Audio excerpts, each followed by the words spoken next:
안녕하세요. 역사길잡이 최조입니다. 오늘은 역사시험에서 무조건 출제되는 실학에 대해서 배워보도록 하겠습니다. 실학은 이 성리학이 현실 문제에 대해서 너무나 이 해결책을 제시하지 못하니까 이 현실 문제에 대해서 어떻게 해결책을 제시할 것이냐, 실제 생활에 도움이 되는 학문을 하자. 그래서 이 실학이 등장하게 되는데, 이 실학은 크게 중농학파와 중상학파로 나눠지게 되죠. 농업을 중시하자 중농학파, 상공업을 중시하고 진흥시키자 중상학파.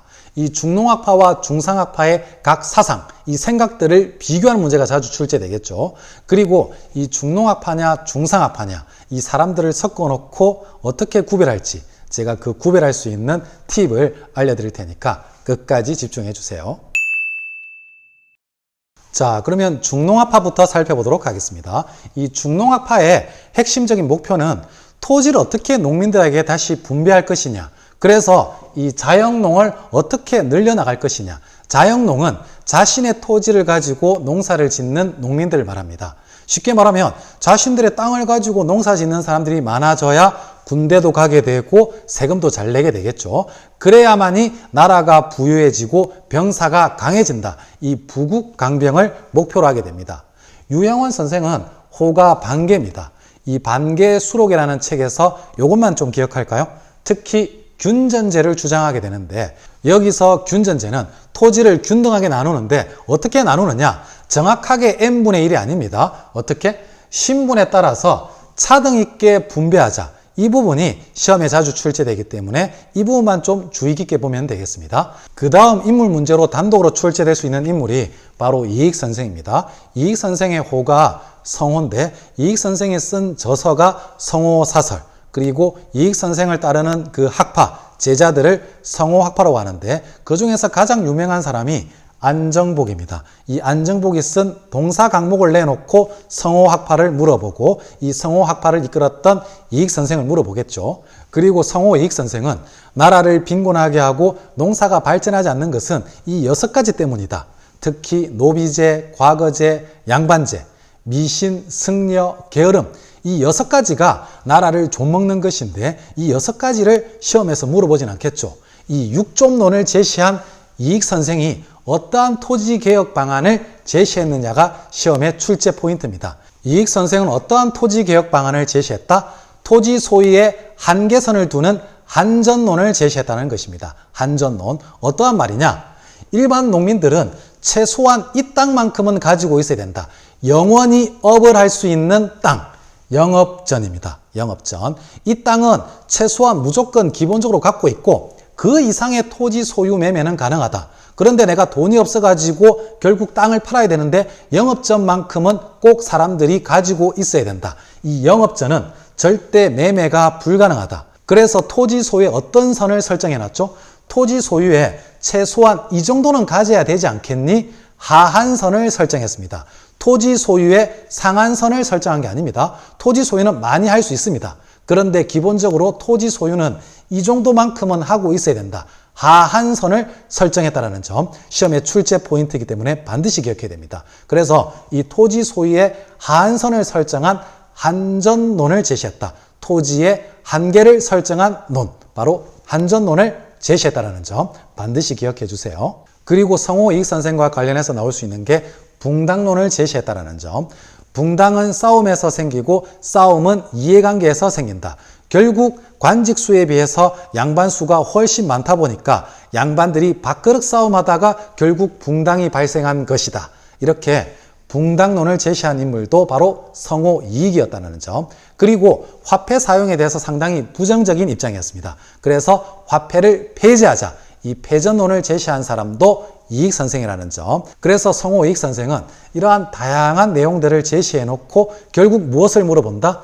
토지 소유의 하한선을 설정한 한전론을 제시했다는 점을 물어보겠죠. 이 점을 유념해서 여러분들이 공부하면 되겠습니다. 그 다음으로 우리가 살펴볼 사람이 실학을 집대성한 인물, 조선의 천재 중의 천재, 조선의 레오나르도 다빈치, 바로 정약용 선생입니다.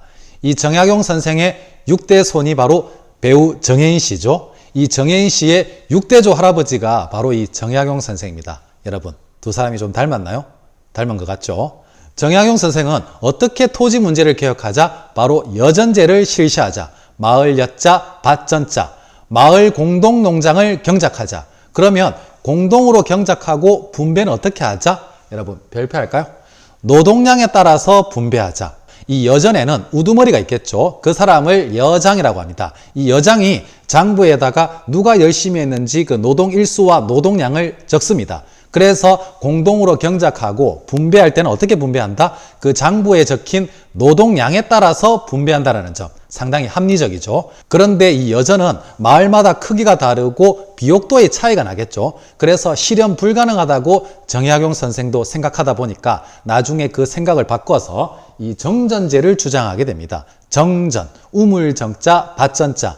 이 토지를 우물정자 모양으로 나누어서 이 8가구가 하나, 둘, 셋, 넷, 다섯, 여섯, 일곱, 여덟. 이 8가구가 개별 토지를 경작하고 이 가운데 있는 땅은 어떻게? 공동으로 경작해서 드는 비용과 세금을 충당하자. 이러한 이상적인 정전제를 주장했지만 우리나라 토지가 이렇게 우물정자 모양으로 다 나눌 수가 없습니다. 무려 70%가 산지죠. 그러다 보니까 이 정전제도 현실적으로 실현 불가능했습니다.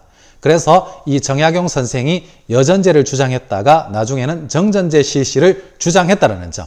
이 점만 체크하면 되겠습니다. 정약용 선생은 완전히 문과 체질인 것 같지만 완전히 공대 오빠, 그리고 의대, 그리고 지리, 국어, 손을 대지 않은 분야가 없을 정도로 어마무시한 능력을 자랑하게 되는데 대표적으로 이 수원 하성을 쌓기 위해서 거중기를 발명합니다. 이 도르래의 원리를 이용해서 힘을 적게 들이고도 돌을 나를 수 있는 이 거중기를 발명했다는 점. 그리고 정조가 수원 하성을 행차하기 위해서 한강을 건너겠죠. 이 한강을 건널 때 배를 여러 개 연결하고 거기에다가 다리를 연결하는 이 배다리를 설계한 사람도 바로 정약용 선생이라는 점.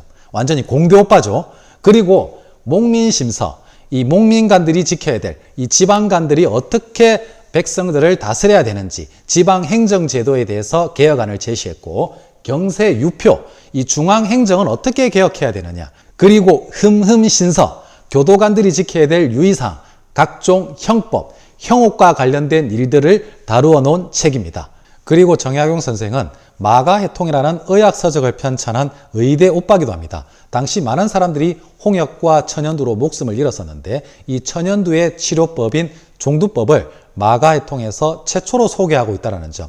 나중에 이 종두법은 을미개혁 때 지석영 선생이 본격적으로 실시하게 되죠. 그리고 아방강력구라는 역사지리서를 편찬해서 백제의 수도가 한강 유역 일대라는 것을 직접 증명해내기도 합니다. 이처럼 다산 정약용 선생은 인물 문제로도 출제될 수 있는 인물이기 때문에 꼼꼼하게 정리하면 되겠습니다. 자, 그러면 중상업화에 대해서 살펴보도록 하겠습니다. 중상업화는 말 그대로 상공업을 중시하는, 상공업을 진흥시키자, 그리고 기술을 받아들여서 기술을 혁신시키자. 왜? 기술을 강조하는 사회가 아니었죠. 조선이라는 나라가. 이 기술을 혁신시키자. 그래서 이 중상업화는 북학파와 같은 의미로 쓰이게 됩니다.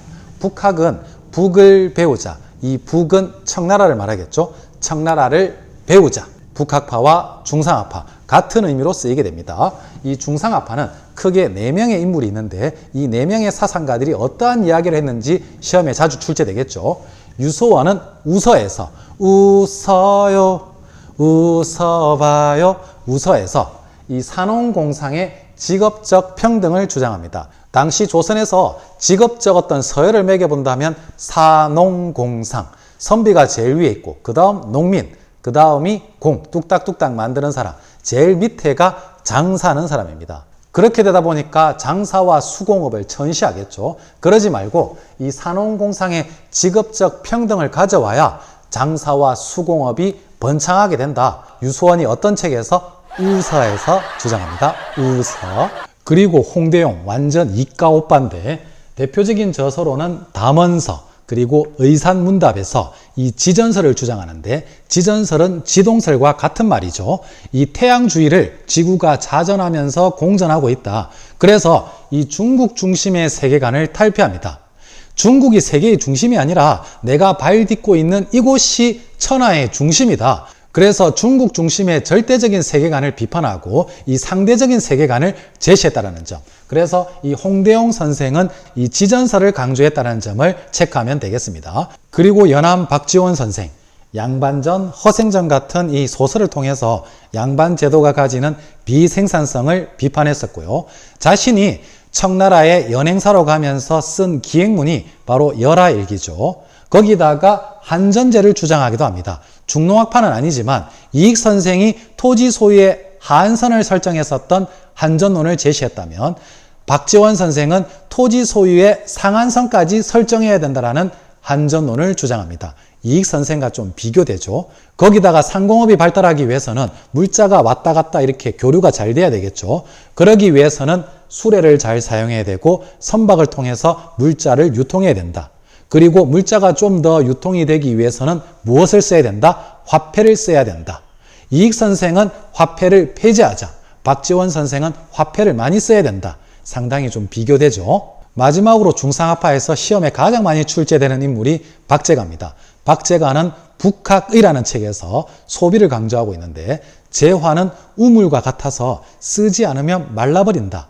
그러니까 사람들이 많이 사서 써줘야 기술도 보존되고 좋은 물건들을 많이 만들어낼 것 아니냐. 예를 들면 손흥민 선수가 많은 돈을 벌고 있죠. 그런데 마티즈나 이런 소형차만 타게 되면 아주 고급 세단을 만들어내지 않겠죠. 그래서 손흥민 선수처럼 고액 연봉을 받는 사람들이 고급 스포츠카를 사줘야 고급 스포츠카를 만들어내는 기술도 발전하고 소비가 진작된다. 그래야 상공업이 발전한다. 이렇게 소비를 강조했던 인물이 박제가입니다. 오늘은 실학자 중에서 이 중농학파와 중상학파를 비교하고 그 개혁 사상에 대해서 알아보았습니다. 그런데 중농학파인지 중상학파인지 구별하는 방법이 있을까요?